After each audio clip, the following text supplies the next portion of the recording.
नमस्कार, मी पंजाब डक. मी आलो आहे चंद्रपूरकडे म्हणजे पूर्व विदर्भामध्ये आणि या ठिकाणून माझ्या महाराष्ट्रातल्या शेतकऱ्याला अंदाज देणार आहे. सर्वप्रथम मी पूर्व विदर्भात आहे म्हणून पूर्व विदर्भातल्या शेतकऱ्याला सांगू इच्छितो की म्हणजे तुमच्या चंद्रपूर जिल्हा झालं, वणी तालुका झालं, यवतमाळ, त्याच्यानंतर नागपूर जिल्हा, वर्धा, नागपूर, भंडारा, गोंदिया तुमच्या भागाकडे जवळपास म्हणजे 20 ऑगस्ट पर्यंत जोरदार पाऊस पडणार आहे. म्हणून ह्या पूर्व विदर्भातल्या शेतकऱ्यांनी हा अंदाज लक्षात द्यायचा. त्याच्यानंतर खास करून शेतकऱ्याला अंदाज सांगायचा आहे पश्चिमी विदर्भात. पश्चिमी विदर्भातल्या शेतकऱ्याला सांगू इच्छितो की ते 21 ऑगस्ट पर्यंत दररोज म्हणजे बुलढाणा जिल्हा झालं, अकोला जिल्हा झालं, वाशिम जिल्हा झालं, त्याच्यानंतर अमरावती जिल्हा झालं, तुमच्याकडे दररोज म्हणजे 20 ऑगस्ट पर्यंत दररोज वेगवेगळ्या भागात जोराचा पाऊस पडणार आहे. म्हणून पश्चिमी विदर्भातल्या शेतकऱ्यांनी म्हणून हा अंदाज लक्षात द्यायचा.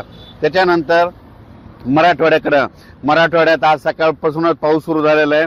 पण मराठवाड्यातल्या शेतकऱ्याला सांगू इच्छितो, मराठवाड्यामध्ये सांगायचं झालं तर नांदेड जिल्हा, हिंगोली जिल्हा, लातूर जिल्हा, बीड जिल्हा, परभणी जिल्हा, जालना जिल्हा, संभाजीनगर, धाराशिव आणि बीड या जिल्ह्यातल्या शेतकऱ्याला सांगू इच्छितो की आज मध्यरात्री मात्र मराठवाड्यामध्ये या सगळ्या जिल्ह्यामध्ये जोराचा पाऊस पडणार आहे. तर 21 ऑगस्ट पर्यंत दररोज वेगवेगळ्या मराठवाड्यातल्या जिल्ह्यामध्ये दररोज जोराचा पाऊस पडणार आहे. म्हणून मराठवाड्यातल्या शेतकऱ्यांनी हा अंदाज लक्षात द्यायचा.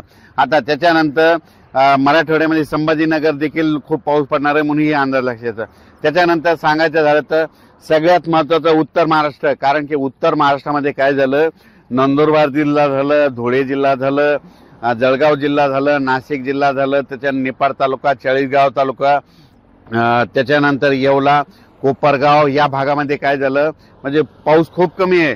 तर नाशिक जिल्हा, त्याच्यानंतर जळगाव जिल्हा, धुळे जिल्हा, नंदुरबार जिल्हा या जिल्ह्यातल्या सर्व तालुक्यातल्या सगळ्या शेतकऱ्यांना सांगू इच्छितो की तुमच्याकडे आज मध्यरात्रीपासून पाऊस सुरू होईल.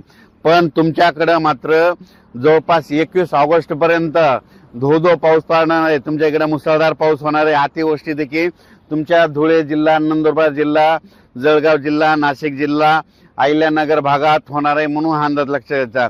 म्हणजे आतापर्यंत तुम्हाला जी कमी पाऊस पडला त्याची सगळी सरासरी या जवळपास 20 ऑगस्ट पर्यंत तुमची भरून जाईल. म्हणून खास करून उत्तर महाराष्ट्रातल्या शेतकऱ्यांनी हा अंदाज लक्षात घ्यायचा.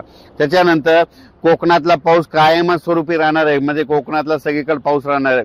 पश्चिम महाराष्ट्रामध्ये सातारा, सांगली, सोलापूर, कोल्हापूर, त्याच्यानंतर पुणे जिल्हा, त्याच्यानंतर अहिल्यानगर, जुन्नर म्हणजे या जवळपास पंढरपूर इकडे सगळीकडे जवळपास या 20 ऑगस्ट पर्यंत म्हणजे पश्चिम महाराष्ट्राकडे जोरदार पाऊस राहणार आहे. म्हणून पश्चिम महाराष्ट्रातल्या शेतकऱ्यांना लक्षात द्यायचा. आज रात्रीपासून ठिकठिकाणी जोरदार पावसाला सुरुवात होणार आहे.